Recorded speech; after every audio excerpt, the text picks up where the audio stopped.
এদিকে জেলা থেকে ধর্মতলার পথে কর্মীরা। হাওড়া ফেরিঘাটের ছবিটা একটু দেখাই। সেখানেও সকাল থেকে কর্মী সমর্থকদের জমায়েত শুরু হয়েছে। দেবাশিস রয়েছে আমার সঙ্গে। তবে তার আগে যে ছবি দেখাচ্ছি, জেলা থেকে ধর্মতলার পথে কিন্তু কর্মীরা। হাওড়া ফেরিঘাটে কর্মী সমর্থকদের জমায়েত। সকাল থেকে তৃণমূল কর্মী সমর্থকেরা হাওড়া ফেরিঘাটের উদ্দেশ্যে রওনা, কারণ প্রত্যেকেই আজ ধর্মতলামুখী। জেলা থেকে ধর্মতলার পথে কর্মীরা। দেবাশিস রয়েছে আমার সঙ্গে। দেবাশিস, এই মুহূর্তের কি ছবি? কারণ জেলা থেকে অনেকেই এসেছেন, এসে পৌঁছেছেন, অনেকে আসছেন।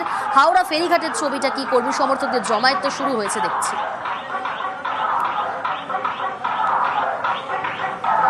এই মুহূর্তে হাওড়া স্টেশন চত্বরে বহু মানুষ বিভিন্ন জেলা থেকে যারা আসছেন তারা এই মুহূর্তে কিন্তু প্রাথমিকভাবে লঞ্চে করেই তারা কিন্তু এখান থেকে ধর্মতলার উদ্দেশ্যে রওনা দিচ্ছে। তার কারণ সকাল থেকে কোনো মিছিল সেখানে হাওড়া স্টেশন চত্বর সেই এলাকায় করা হচ্ছে না।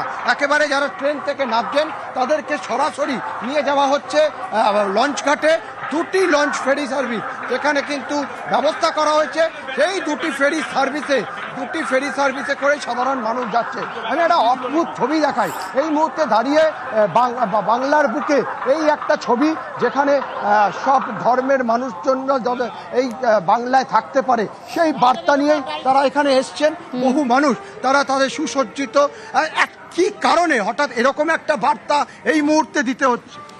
কি কারণে দিতে হচ্ছে? এই কারণে যে সারা অন্যান্য রাজ্যে যেভাবে আমাদের বাঙালিদের ওপর যে অত্যাচারটা শুরু হয়েছে, সেটা যাতে আর কি বন্ধ হোক, এটা আমরা চাই।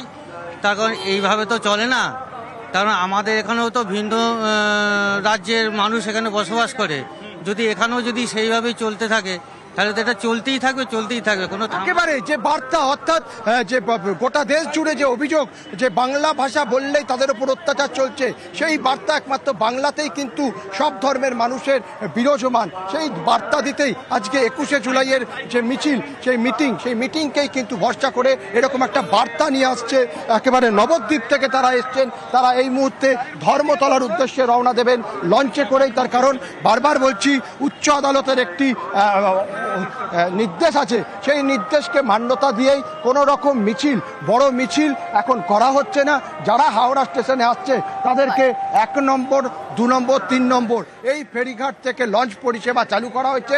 সেখান থেকে সরাসরি চলে যাচ্ছে ধর্মতলার পথে তৃণমূলের কর্মী সমর্থকেরা। পায়ে কলকাতায় কর্মী সমর্থকেরা। হাওড়া ফেরিঘাটের ছবিটা আমরা দেখাচ্ছিলাম। এবং একই সঙ্গে সম্প্রীতির ছবি, 21শে জুলাই সম্প্রীতির ছবিটাই কিন্তু স্পষ্ট হলো। সেই ছবিটা, হাওড়ার ছবি দেখাচ্ছি আপনাদের, সেখানে সম্প্রীতির ছবিটাই স্পষ্ট।